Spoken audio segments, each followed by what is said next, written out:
I asked him, I said, Sheikh, what happens when you're praying and you're just not in the mood to pray? You're just not feeling it.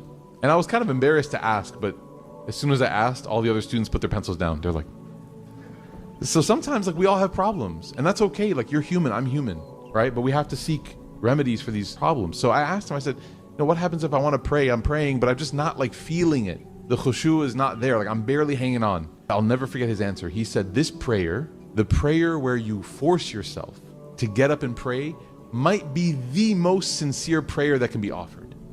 I was shocked. I was like,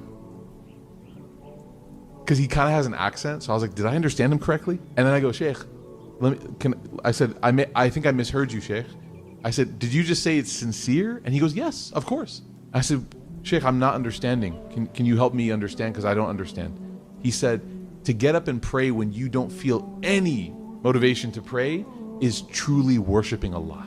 It's the truth. That's why when you pray after Allah has given you what you've been making dua for, that's a really sincere prayer. One of my teachers, Sheikh Akram, he said, when you get up and pray in the absence of that motivation, you are worshiping Allah. He said, we don't worship feelings, we worship Allah.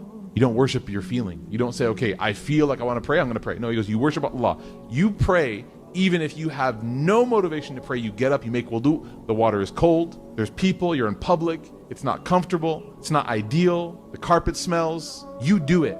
So anytime you're listening to a khutbah and you can't understand, or anytime you're in a masjid and you're like, man, or anytime you're in a situation that it's not fitting you perfectly, remember that your worship of Allah in that moment is the most sincere worship.